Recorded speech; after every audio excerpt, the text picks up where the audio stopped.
Hello and welcome to Background Briefing, available 24/7 at backgroundbriefing.org. I'm Ian Masters, and today we'll examine a number of stories and issues in the news. We'll begin with last night's long and winding State of the Union address, which had Trump throwing red meat to the MAGA crowd while hurling barbs at the Democrats in the chamber, making the decision by many members to boycott the event seem wise, since it would have been harder for Trump to insult empty chairs. Joining us is Rick Wilson, a renowned political strategist, infamous ad maker, writer, speaker, and political commentator. A 30-year veteran of national Republican politics, he got his start in the 1988 presidential campaign of George Herbert Walker Bush. In December of 2019, he co-founded the Lincoln Project, and his books include Everything Trump Touches Dies and Running Against the Devil, a plot to save America from Trump and Democrats from themselves.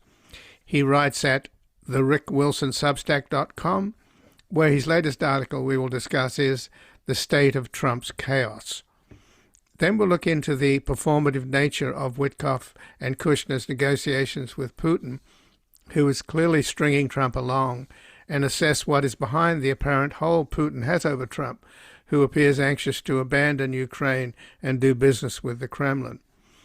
Joining us is Angela Stent, the senior advisor and former director of the Center for Eurasian, Russian, and East European Affairs, and a professor of government and foreign affairs at Georgetown University.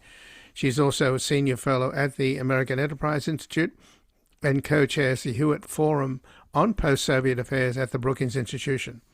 She served as National Intelligence Officer for Russia and Eurasia at the National Intelligence Council, and prior to that served in the Office of Policy Planning at the United States Department of State. She's the author of The Limits of Partnership, U.S.-Russian Relations in the 21st Century, and most recently, Putin's World, Russia Against the West and With the Rest, and contributed to an article at Foreign Policy, 4 Years of War in Europe. Then finally we'll speak with Nick Schwellenbach, who is a senior investigator at the Project on Government Oversight, who was previously the communications director at the U.S. Office of Special Counsel, the main federal agency in charge of protecting whistleblowers, during a period when it won bipartisan praise for restoring trust in the agency.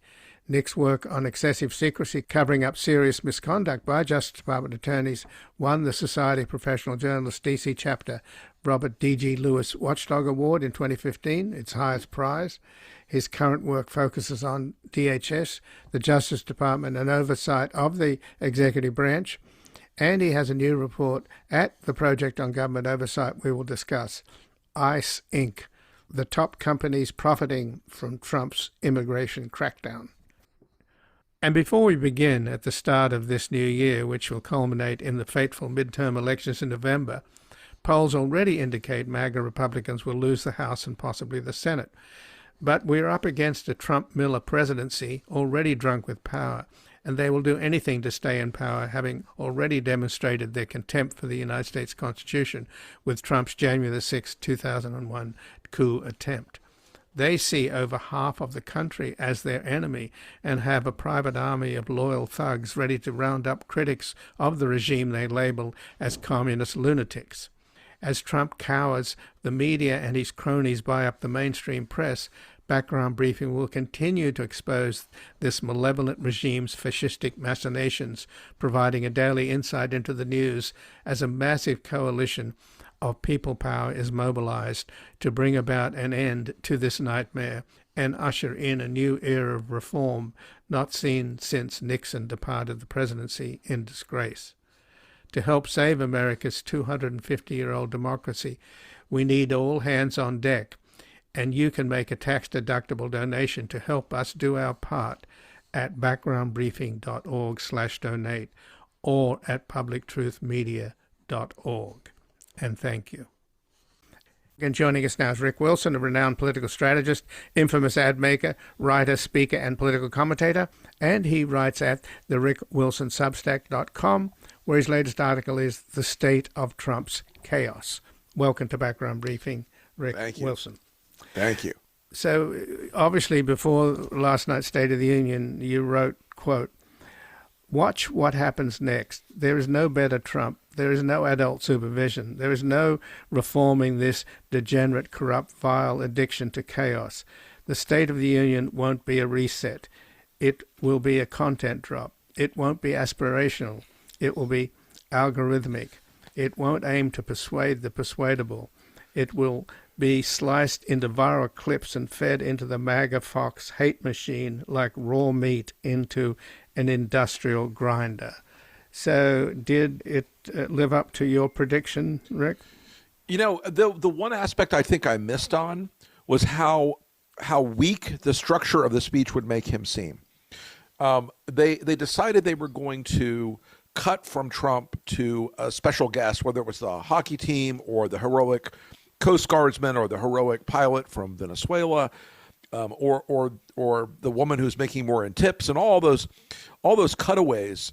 The one thing I missed was that they were going to try to sort of associate Trump with all the heroism and Americanism of the rest of the special guests, and it really was something that I found compelling. That he seemed a lot. He could never quite get his flow going, and so the speech came across with a very sort of low energy level. But I think the overall impression I got was that I could have been watching, Huey Long or even Adolf Hitler. Well, I mean, look, all the usual hate was in there. All the Stephen Miller specials were embedded in there. Right, but it was received by a pretty enthusiastic audience of Republicans who are up and down like a jack-in-the-box every minute, praising him and applauding.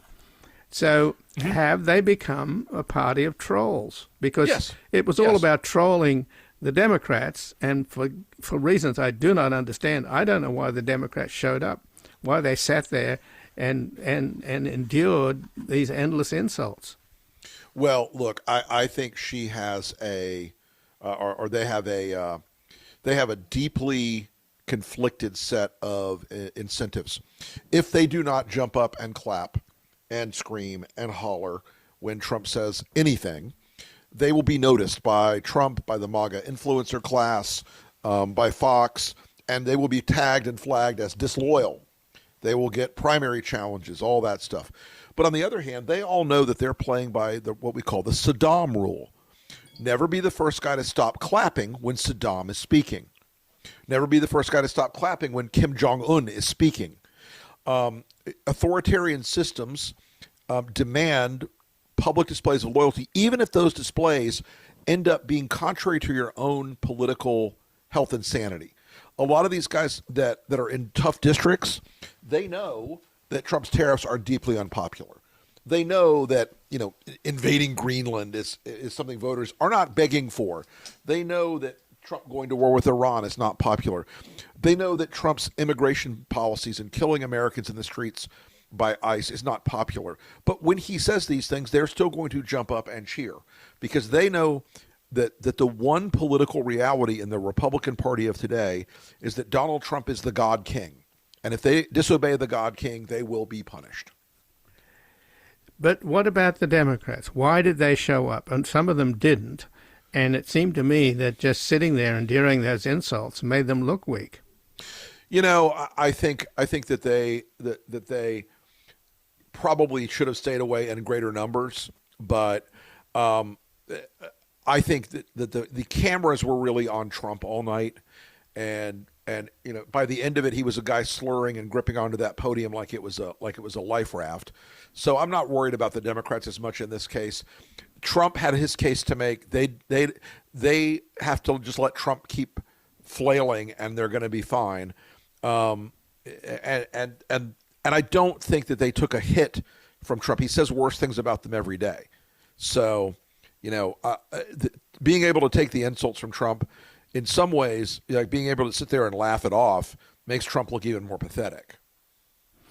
Well, I just don't know how you can insult an empty chair. But that's true. But like I said, I think more of them probably should have stayed home. Right. Well, what then are we to make of the fact that this was so much an appeal to patriotism in the sense, as you say, the sidebars with giving out medals and stuff? It's a part of I guess, what Trump's been doing for the longest time, and I guess it's also a part of the modern Republican Party to make the case that we are the patriots and the other guys are if not traitors, at least they're soft. I mean, what do you think? Was that successful, or is that a continuum? I think it's sort of a spectrum. I think it's sort of an ongoing spectrum of behavior. Right. But the one thing that, going back to the idea of the empty chair and the idea of when you're insulted, I'm not suggesting we go back to the days of Aaron Burr, where it's a duel at dawn.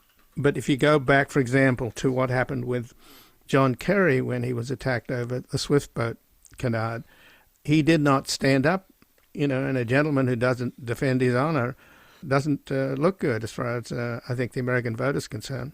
Look, I think that the best way to have a duel with Trump is to whip his ass on Election Day 2026. That's a more triumphant protection of their honor and dignity than trying to get in a fight with a guy who, for all his political weaknesses, still has a greater control of social media than any other Democratic voice, except maybe Gavin Newsom. Well, I mean, if you watched MSNBC, for example, last night, before the event, you would have thought that it would be another meltdown like the Davos speech, that he would go sort of barking mad like Peter Finch in the movie Network. Yes. But it didn't happen. So I'm not sure it was quite the disaster that, certainly wasn't the disaster that many on the left were hoping for. Well, look, I don't think that speech moved the needle for him at all in the thing he had to move the needle on. And that was, how do you get back the fact that independent voters are now against you almost 3-1, 2.7-1, okay? How do you get back the fact that the Republican base vote for Trump has shrunk by 10% in the last 2 months? How do you get back moderate and rural Democrats, who are a small number, meaningful in the Republican coalition? How do you get back working Republicans who, for the first time, Trump is underwater now with non-college educated white voters? That's always been his absolute strong suit. Nothing he did last night brought any of those people back into the coalition. What he did do was force the Republican elected officials to swallow the poison. He did force them to jump up and clap for the endless tariffs. He did force them to jump up and clap for the big bad bill that killed rural hospitals and tripled the price of health insurance. All the things that he did last night worked to a very small number of the Republican base, which is already with him. And that was insufficient to change the political dynamic of the country. And we've seen some of the early polling that Donald Trump delivered his worst rated State of the Union speech. So I think the whole thing was a flop. I just don't think that there was a moment there that altered the velocity and altered the vector of Trump's current political decline. But in terms of whipping him in the November midterms, he also made a big pitch for Save America Act and pointed out how well it's polling, even among Democrats. He doesn't have the votes to pass it in the Senate. And John Thune, regardless of what Trump thinks, recognizes that if he is the guy who blows up the filibuster in the Senate, at that moment, when the Democrats take power again, all bets are off. And everything they've worked for 40 years in the Republican movement is dead. So I think we're in a very different climate than Trump thinks. He can say it polls well all day long. So do puppies and kittens. We're not doing a national puppies and kittens bill. He does not have the votes in the Senate. I don't even think he has the votes. He doesn't have the votes even on a clean vote. I don't think he has the votes for the SAVE Act. So, but if he's right about how popular it is, or at least how people are buying it, because on the surface it sounds right. You should have some kind of ID to vote. The person that's voting should be the person that's supposed to vote. But the real intention, of course, is that 60% of Americans don't have passports or birth certificates, right. and I don't know that the Democrats are making a strong and effective case to the American public. Here's the really important part of this, though, Ian. This isn't a problem in America. This is not a problem. The scale of voter fraud in this country is so small, it is almost mathematically unmeasurable. And not a single voter in any of the polling that in our polling from the Lincoln Project and in every other poll we've reviewed, voter fraud, voter ID stuff doesn't even appear in the list of the most important problems for Americans. If you're not talking about affordability and how you're going to reduce the prices of housing and insurance and groceries and gas for Americans every day, you're missing the political boat. And Trump thinking that this is going to be a big issue that helps them, it's very difficult to even see, even if they implemented the SAVE Act tomorrow, it will be in court. There will be injunctions. It will not work the way they think it's going to work. And this passport thing, people like us have passports. A lot of the people they need to come out and vote in these red districts do not. And I just look at this as the doctrine of unintended consequences. If they do manage to pass it, the unintended consequences level is dramatic because most states don't have real ID. And that therefore requires you to produce a passport or original birth certificate. If you're a woman, you have to have, all the documentation. If you changed your name to your husband's name, the whole thing is a giant mess. And they're trying to do a Hail Mary with the SAVE Act that voters could not care less about. If you ask them, what do you want? Your health insurance prices back to where they were, or pass a voter ID act, 100 times out of 100, they're going to tell you they want their health insurance prices back where they were. So in your article, The State of Trump's Chaos, Rick Wilson, you say that the chaos is not an accident, it's the strategy. You also say, and still always there's Epstein. And now, of course, we're learning that there were 4 Epstein files that basically were the FBI's 302 field notes, interviewing a young woman who, when she was 13 years old, was repeatedly raped by Epstein and by Donald Trump. 3 of the files were accusations against Donald Trump. I think she was interviewed a number of times. One of the files was her accusations against Epstein. That one was released, but the other 3 have been held back. I know this guy is a Houdini in terms of escaping the consequences of scandal, and he's also always been one step ahead of the sheriff. Do you think this is catching up on him? This might have some traction? I can tell you the political consequences to his own base, and the weakness that has emerged in Trump's own base is very largely driven by the handling of the Epstein matter and the cover-up of the Epstein matter. We see it in our survey work. We see it in a lot of other publicly available surveys, a lot of other private surveys, that they have felt betrayed by Trump on the Epstein matter. It is a black and white issue for them. They want to know who abused the children, and they want somebody to pay a consequence for it. And the obvious cover-up that's been going on in this administration has not helped Trump exonerate himself from it. It has, in fact, made it worse. They're more paranoid that Trump's not telling them the truth. You see the numbers are rising of even Republicans who think there's something, he's hiding something about his relationship with Epstein and the allegations of the criminality around the behavior with young girls. And this cover-up of removing these legally required documents, and also the fact that the PBS reporting has discovered that there are other documents that were never included, even in the redacted versions. This cover-up is going to end up being something that is the defining feature of Donald Trump's legacy for the rest of his life. So just in closing then, Rick Wilson, I mentioned that how I felt it was disturbingly like a demagogue and a despot's speech last night, whether it's, the range from Huey Long to Adolf Hitler, choose your example. But the bottom line is this is a horrible man, and I think he's an evil man. And if these allegations by a 13-year-old who was raped by him, forced to give him oral sex, and he wasn't happy with it, and he hit her in the face. If that's true, then surely the average American has to figure out that this guy's just a bad person.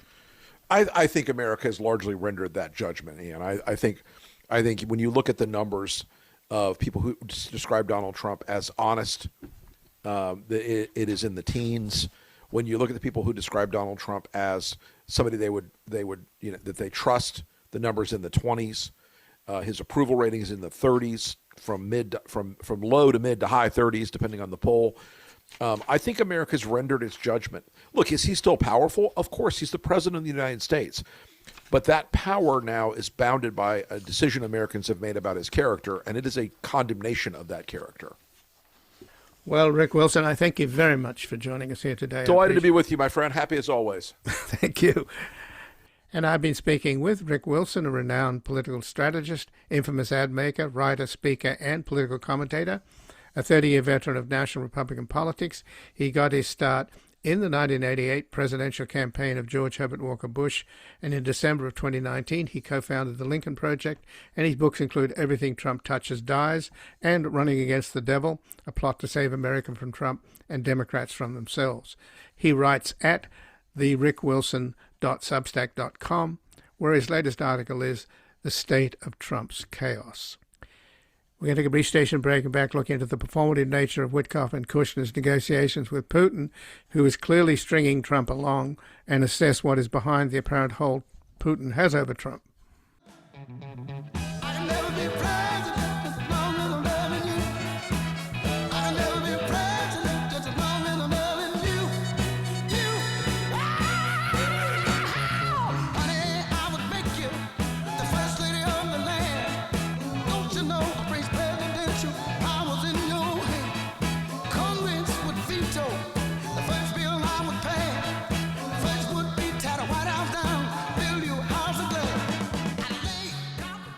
And joining us now is Angela Stent, the Senior Advisor and former Director of the Center for Eurasian, Russian and Eastern European Affairs and a Professor of Government and Foreign Affairs at Georgetown University. She's also a Senior Fellow at the American Enterprise Institution and co-chairs the Hewitt Forum on Post-Soviet Affairs at the Brookings Institution.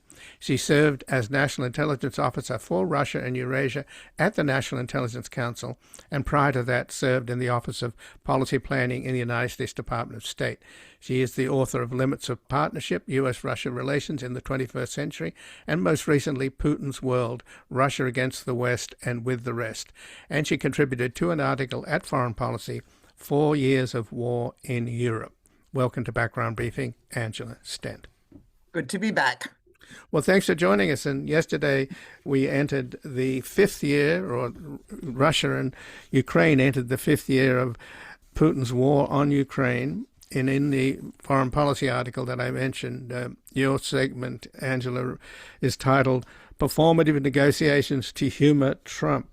So given that Witkoff has gone to meet with Putin, I think 6 times now in the Kremlin, but not once to meet with Zelensky in Kyiv or anywhere else for that matter, I mean, it's pretty glaring, isn't it? Well, it certainly is. Under the Biden administration, and one can certainly criticize them for maybe not doing more quickly for Ukraine, at least the United States clearly supported Ukraine with its European allies. But I would say the Trump administration, since it came in, has been at best neutral in this conflict and often actually leaning towards supporting Russia. And that is because President Trump admires Putin, wants to improve ties with Russia, can't wait to get this war finished so that he can do all these business deals with Russia. And he's much more wary of Zelensky. He blames him for the first impeachment in his first term when someone leaked to the media that he had tried to pressure Zelensky into giving him compromising material on the Bidens. So that's where we are now. But the U.S. is certainly, you cannot see the U.S. as a full-throated supporter of Ukraine. But in terms of negotiations on the Russian side, there are some fissures which are unusual at the highest level of the government. You have Lavrov, the foreign minister, being openly critical of Dmitriev, who's been negotiating with the Russian negotiators, both going back to earlier, Vladimir Medinsky is obviously a nationalist as well. He's been negotiating, but the offer or the lure, the dangle, whatever you want to call it, that Dmitriev was offering Trump and Witkoff and Jared Kushner, something like $12 trillion deals. I mean, that's 6 years of their GDP. And apparently Lavrov is not happy. What do you make of that? Have there ever been any sort of open spats between the top-level people surrounding Putin? There haven't been that many openly. I mean, I think we have to understand that Sergei Lavrov, by now, he's an implementer, but he's not a decision maker. And Kirill Dmitriev has been sort of freelancing in a way, because he can say, well, I'm not a diplomat, I'm not negotiating an end of the war, but there are all of these business deals that we can do. And I think we have a pretty good idea that Dmitriev was the one who was largely responsible for the leaked 28-point peace plan that we had in November, which really represented Russia's maximal demands. But I would say if one's talking about people who are more of a decision maker and close to Putin, then it's really Yuri Ushakov, who's Putin's main foreign policy advisor. He was ambassador to the United States, and he has been in all of these negotiations too. And he probably ranks higher now than Lavrov does. So is this something that Trump does, where you have your top aides, keep them off balance going at each other? Is that a Putin tactic as well? I mean, it's been a Putin tactic before. I'm not sure that it's a Putin tactic this time, because I think Putin's main concern now is to keep Trump engaged, to keep Trump believing that there are these, $12 trillion worth of business deals to be done, as you said, 6 times the GDP of Russia currently, and not to do anything that would make Trump rethink whether he really should tighten the sanctions on Russia or supply more weapons to Ukraine. And so far, Putin's been pretty successful in doing this. Right, but he's been stringing him along. Even at one point, Trump recognized that. He said, I'm being tapped along. How much longer can Trump be in denial that Putin does not appear to want to end this war? He somehow thinks he's going to prevail in the end. Well, it appears that Trump will continue like this for some time because, yes, on occasion he's criticized Russia, or he said, I'm being tapped along, but then he immediately reverses himself, which, does raise the question, what is it that is so important for Donald Trump to have a good relationship with Russia? I mean, just yesterday, the 24th of February, on the anniversary of the war, the United Nations General Assembly held a vote condemning Russian aggression and saying there should be peace. And the United States abstained on that resolution, and the vast majority of countries voted for it. So it's really quite unusual for the U.S. to behave like this.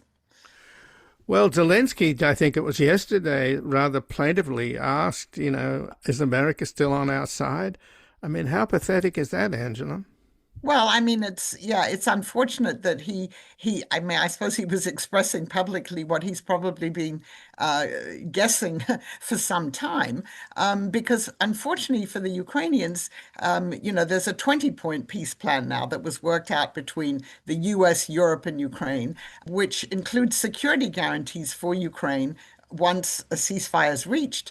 And the U.S. has refused to sign on to it, even though U.S. negotiators were involved in drafting some of the language. So I think it's very frustrating for Zelensky, obviously, to see. And then there was talk of a prosperity plan for Ukraine after the war is over and investments. And again, this was partly a U.S. idea, but the U.S. hasn't signed on to it. So I think he's beginning to realize that, he has to fight to keep the Trump administration's attention focused on this and to keep it still trying to get a peace deal done.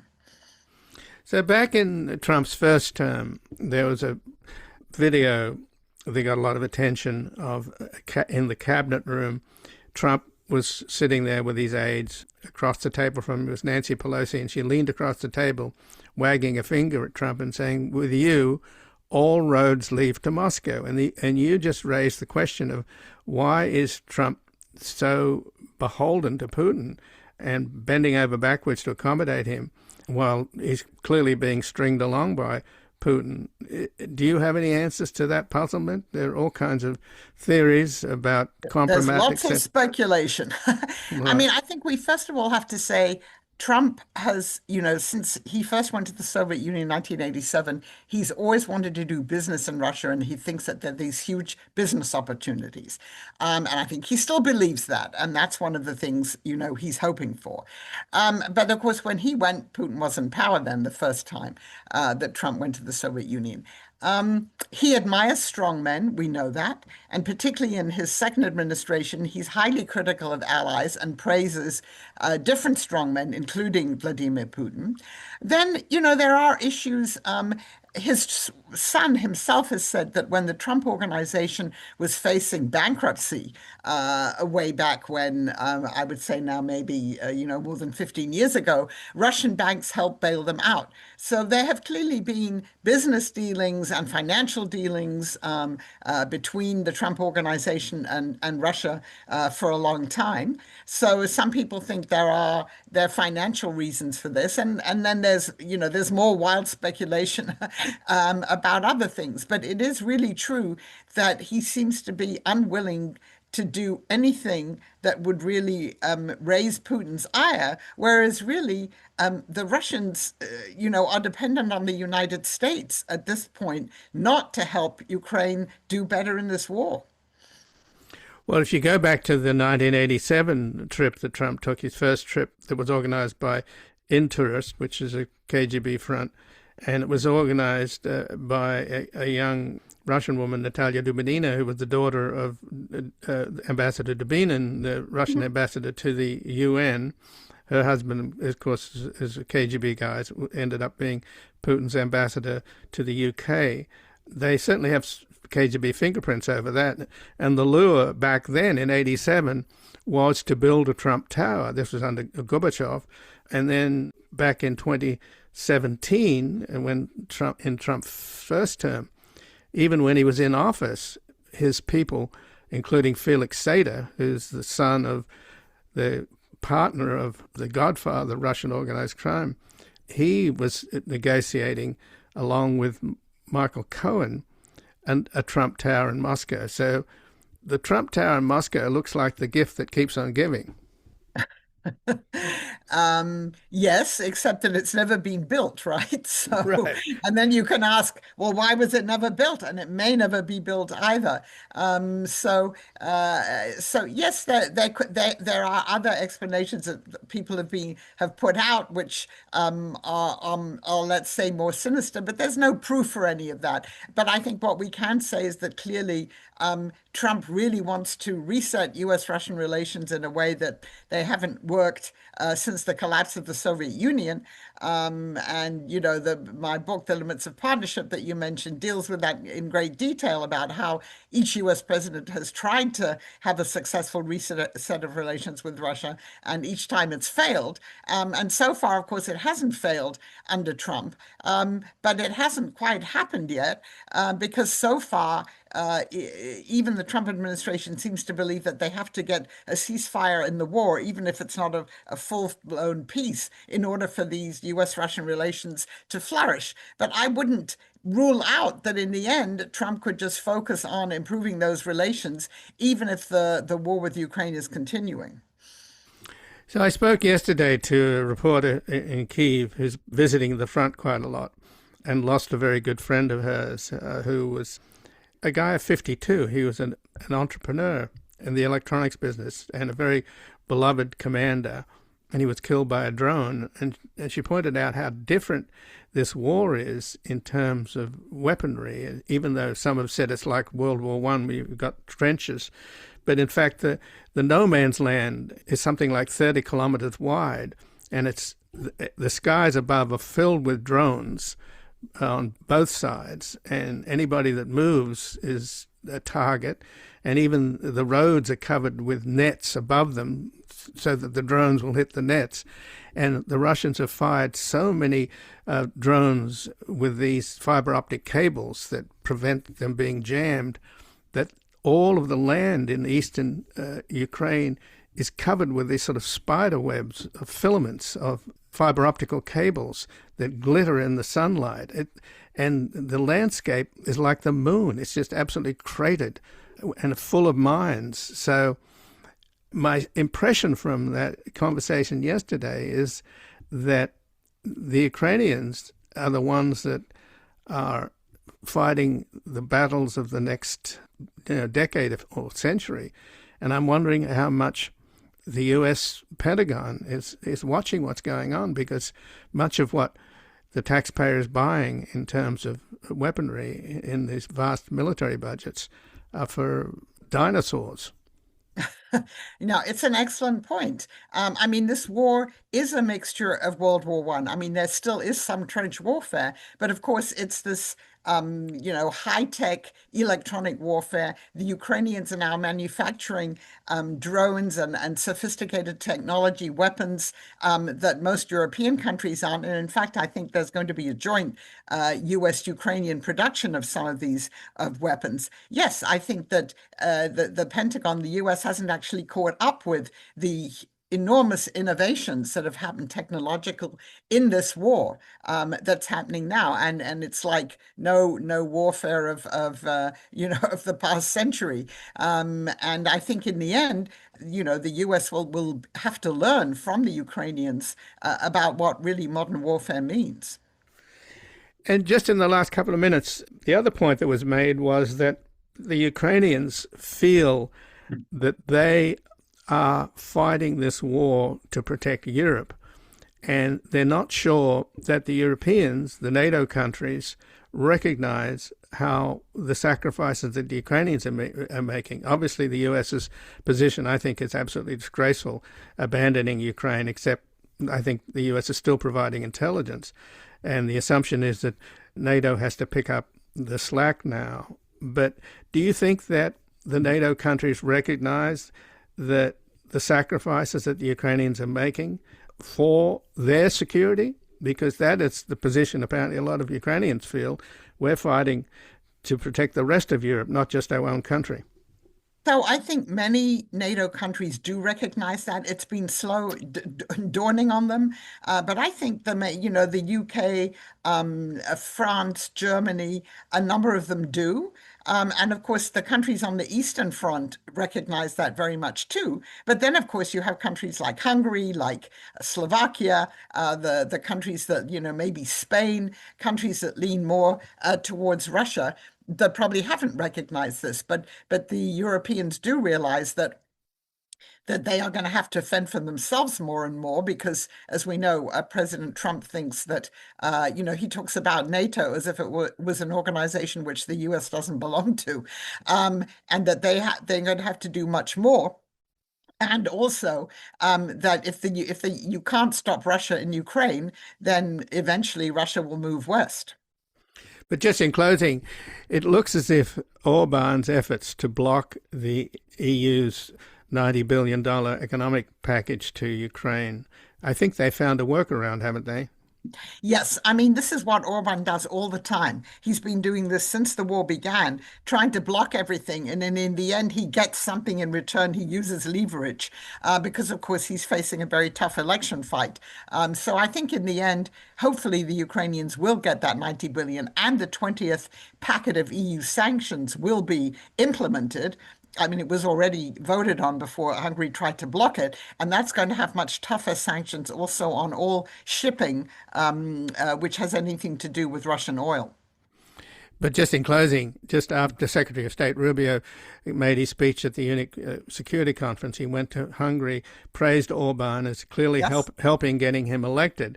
So the United States government is in bed with Putin's buddy, who's frustrating NATO's efforts to protect Ukraine. It certainly is. And it was rather curious that Trump thought he was going to have a summit with Putin in Hungary, hardly a neutral country in all of this. So, yes. But this is an administration that supports all populist and far-right governments in Europe, starting off in Great Britain and then going obviously through to Hungary and other countries. Well, Angela Stent, I thank you very much for joining us here today. Thank you. And again, I've been speaking with Angela Stent, who's a senior advisor and former director of the Center for Eurasian, Russian and Eastern European Affairs and a professor of government and foreign affairs at Georgetown University. She's also a senior fellow at the American Enterprise Institute and co-chairs the Hewitt Forum on Post-Soviet Affairs at the Brookings Institution. And she served as National Intelligence Officer for Russia and Eurasia at the National Intelligence Council, and prior to that served in the Office of Policy Planning at the United States Department of State. And she's the author of The Limits of Partnership, U.S.-Russia Relations in the 21st Century, and most recently, Putin's World, Russia Against the West and With the Rest. And she contributed to an article at Foreign Policy, 4 Years of War in Europe. We're going to take a brief station break and back look into a new report at the Project on Government Oversight, ICE Inc., the top companies profiting from Trump's immigration crackdown.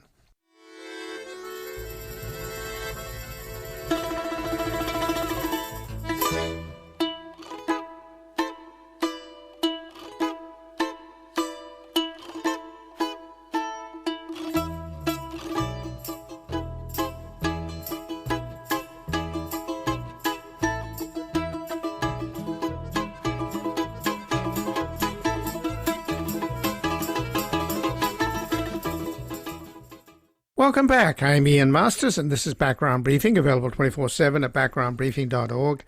And joining us now is Nick Schwellenbach, who is a senior investigator at the Project on Government Oversight, who was previously the communications director at the U.S. Office of Special Counsel, the main federal agency in charge of protecting whistleblowers, during a period when it won bipartisan praise for restoring trust in the agency. Nick's work on excessive secrecy, covering up serious misconduct by Justice Department attorneys, won the Society of Professional Journalism's D.C. chapter's Robert D.G. Lewis Watchdog Award in 2015, its highest prize. His current work focuses on DHS, the Justice Department, and oversight of the executive branch. And he has a new report at the Project on Government Oversight, ICE Inc., the top companies profiting from Trump's immigration crackdown. Welcome to Background Briefing, Nick Schwellenbach. Great to be on. Thank you, Ian. Well, thanks for joining us. And before we get into the top companies profiting from Trump's immigration crackdown, since you do oversight of the Justice Department, what do you make of the latest revelations about how Pam Bondi and the Deputy AG have been holding back incriminating documents involving Trump with young underage girl in incredibly serious charges of rape? No question, the accusations are very, very serious, very, very disturbing. I read the national public radio story on that yesterday, soon after it came out, and I think it raises some serious questions about the Justice Department's handling of these files and whether or not it seems clear that they have not released some of these, and it begs serious questions about what the decision making was, who made the decisions, on what basis, and there are a large number of people across the political spectrum that are very disturbed by the very long-lasting, wide-ranging Epstein saga, and are disturbed by the fact that we have very high-level people in a lot of facets of our society and government who are tied to Epstein, and who are, in some cases, have been alleged to have been involved in wrongdoing themselves. And so I don't think this is the last we've heard about the Epstein files, and I imagine we'll hear more about that incident in the weeks to come. So in terms of what you've discovered in looking into the funding of the top 10 contractors to ICE, the connections that you've made are pretty clear, right, between campaign donations to Trump and contracts from Trump. Yeah, I mean, I think the bottom line of our findings were some of the biggest ICE contractors in the first 365 days of the second Trump administration were big donors to Trump's political campaign and to related political action committees. I think there are a couple eye-popping examples. One is Palantir, whose ICE contracts in Trump's first year back nearly more than tripled.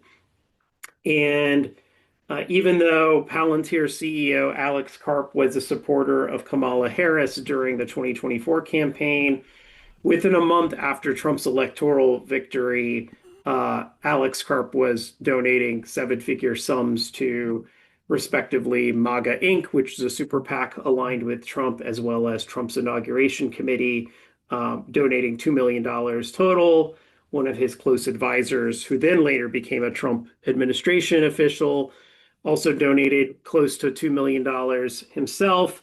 Palantir, even outside of ICE, has also seen a boom in federal contracts. And so that was a striking example. Another one was CSI Aviation, which is now ICE's number one contractor. They're the company with the main deportation flights contract. They subcontract the actual flights to many other companies, but they saw their contracts dollars more than triple, and their CEO and his wife and daughter, who are all corporate officers for CSI Aviation, all donated heavily to Trump in the 2024 campaign, and even held a campaign rally just days before the 2024 election at one of their company's hangars right outside of Albuquerque, New Mexico.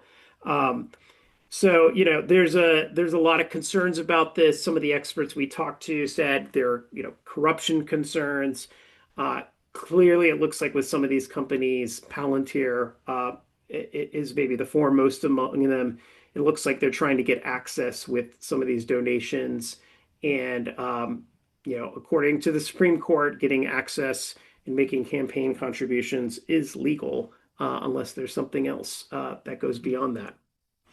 And Palantir, of course, has donated an unknown amount of money towards Trump's East Wing Ballroom project. And Alex Karp is the CEO, but the co-founder of the company is Peter Thiel, who's a hugely wealthy, powerful power broker close to Trump. And he basically bought the Senate seat for J.D. Vance, who is now the vice president. Yeah, absolutely. There are a lot of ties between Peter Thiel and the highest levels of the government, and there's some former Palantir people in the White House. The person in charge of the chief technology officer for the federal government, Greg Barbaccia, is a former Palantir employee. So there are a lot of connections between this administration and Palantir at the highest levels. And I'm glad you brought up Peter Thiel. I wasn't able to mention him in my story, but that is a very pertinent to all of this. So the two companies, though, that have been mentioned a lot as major contractors to ICE are Geo Group and Core Civic. And Core Civic is a Tennessee-based largest private prison company.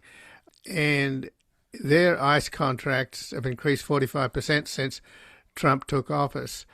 One of the things that I've talked to a number of immigration lawyers and lawyers who've been in these, had clients inside of these ICE detention facilities, they get money every day for housing these people, for warehousing them. And, it's reasonable to assume that they make a profit off substandard food, etc. I mean, I'm sure they charge the taxpayers more than the food is worth. But the point is, what I've learned, which I find incredibly alarming, is that the reason that so many people are being warehoused in these facilities, and now they're spending a ton of money on buying warehouses to build huge holding facilities as well, is that not only do they make money for every day they house these people per head, the purpose is to basically make life so miserable for these people in these horrible detention facilities that they will waive their rights and accept deportation. So you could argue that this is a form of government torture. Yeah, no, I think you're hitting on something that I think is relatively underexplored. So there's this so-called Project Homecoming, which was announced by the White House last spring, and it's this plan to get people to self-deport on a massive level. and they seem to be using both carrots and sticks.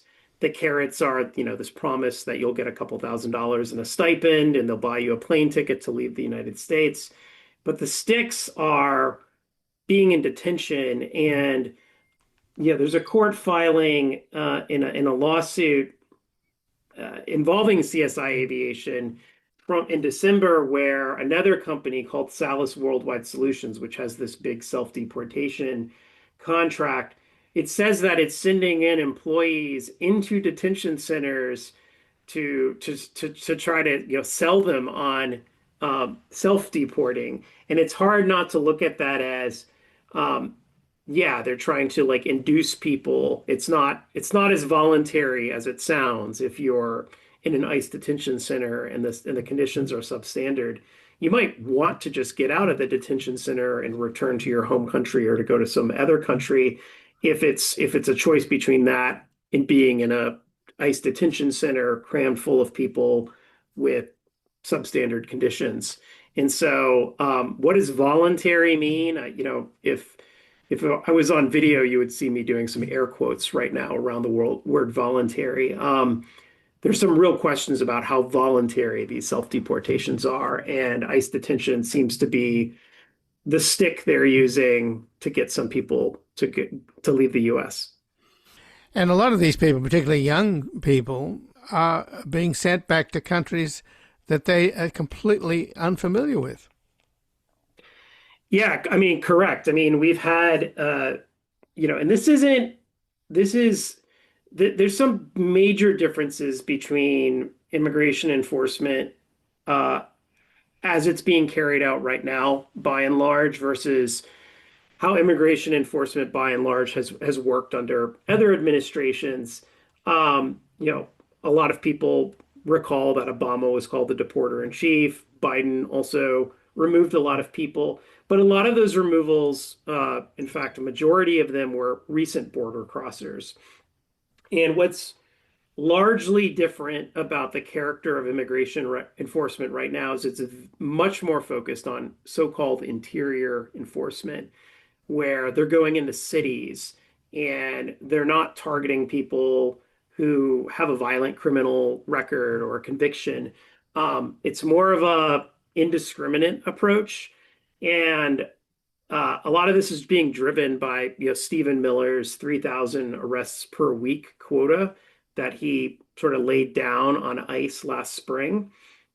And so, yeah, they're grabbing a lot of people, including people who have no criminal records, are contributing members of their communities. Some of these people have been here virtually their entire lives and have no real life in the country that they're being sent to. And yeah, some of this also comes back to Congress. For my entire adult life, Congress has debated immigration reform. There have been a couple moments where it's gotten close to passing immigration reform, and usually those get spiked because of politics. But one area of like widespread bipartisan agreement is dreamers. The kind of people you were just referring to. People who have lived basically their entire lives in the U.S., have no criminal records, etc. And, they're constantly in limbo because their status is uncertain and sort of subject to the whims of whoever's in the presidency. And ultimately, that's because Congress hasn't passed any immigration reform that would legalize their status. So they're just, again, in limbo. And then you have this indiscriminate immigration enforcement approach that's targeted toward the interior of the country. And it's leading to a lot of what we've been seeing over the last several months and year. So, Nick, what's the connection then between Tom Homan, the border guard, who was caught by the FBI in a sting with accepting $50,000 in cash in a shopping bag? He has some of his proteges in top positions at both CoreCivic and GeoGroup, doesn't he? Well, Tom Homan is a very interesting player in all of this, and he's sort of moved front and center, in the last several weeks because Greg Bovino was removed from command in Minneapolis, and I think they're trying to yeah, put sort of more of an adult face on immigration enforcement. But Homan, during the period between Trump's first term and Trump's second term, and in fact, Homan served in a high-level position at ICE for the first couple years. For the first year or so during Trump's first term. He left in 2018 after, widespread hackles were raised over family separation. And Homan went into the consulting business, as a lot of high-level former government officials do. And he sold his services to companies, and he sold basically access and inside knowledge and information about how the government and agencies work. And on his website, which has been taken down, he said he was successful in helping companies win, federal contracts and state contracts. And among his clients were Geo Group, as well as some of these other companies that are winning ICE contracts or ICE-related contracts. And, there have been questions raised about is Homan continuing to be involved in the contracts that some of his former clients are winning? And of course, there's the very famous Kava bag, which a lot of people read about last fall when MSNBC broke the news that Homan had been filmed in an FBI sting accepting $50,000 in a Kava bag, allegedly as a bribe.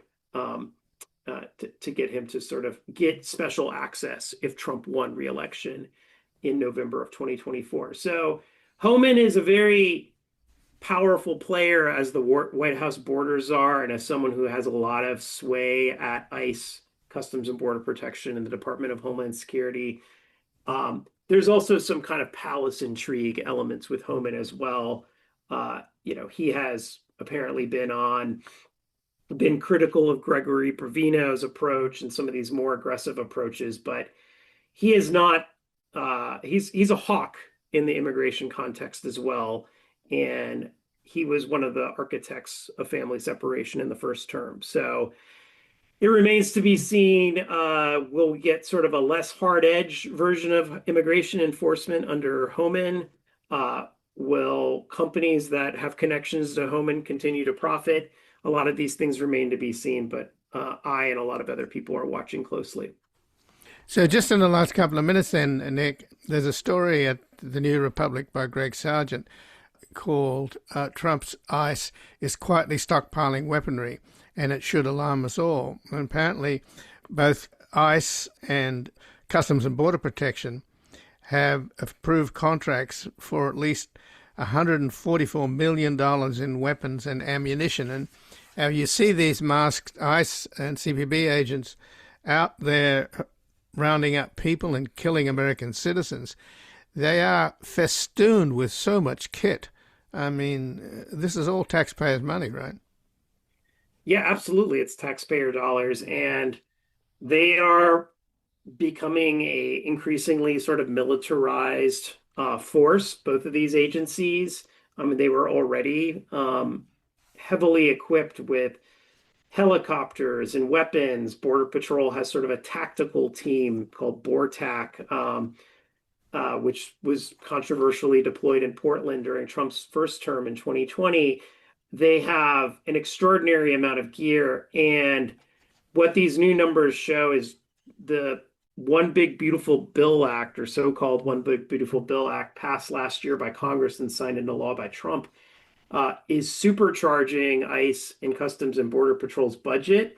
And they are spending a lot of that money on things like weapons, and they are stockpiling weapons. And so a lot of this goes beyond personalities. We talked a bit about Homan and Greg Bovino, and there's a lot of other people like Stephen Miller, but these agencies are flush with funds.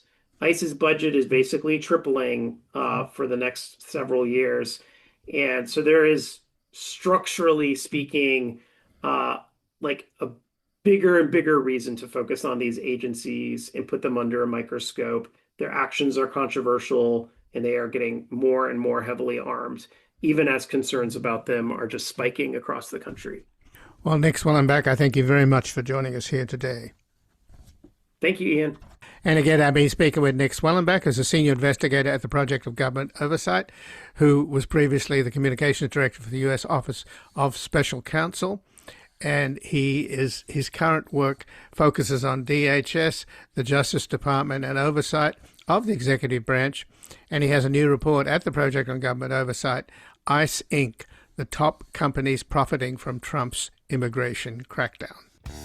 And this has been Background Briefing. I'm Ian Masters, and I'd like to thank producers Graham FitzGibbon, Asher Price, and Sasha, Linden, Cohen.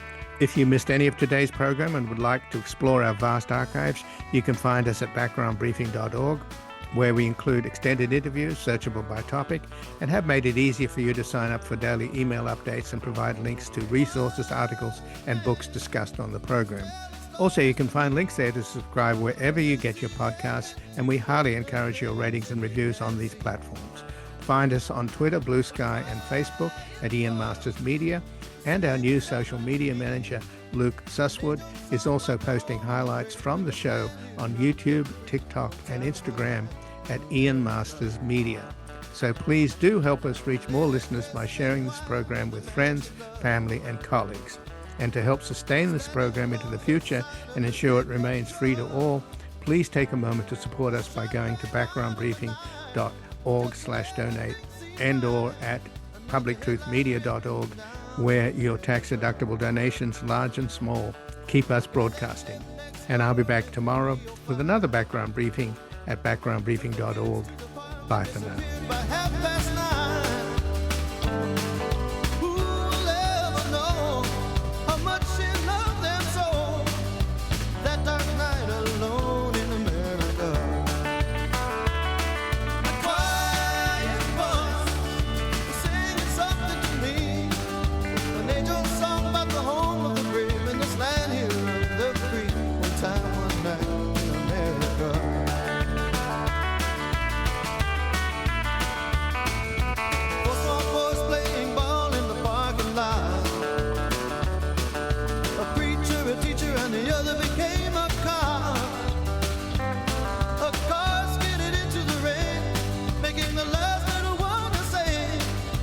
One more light goes out.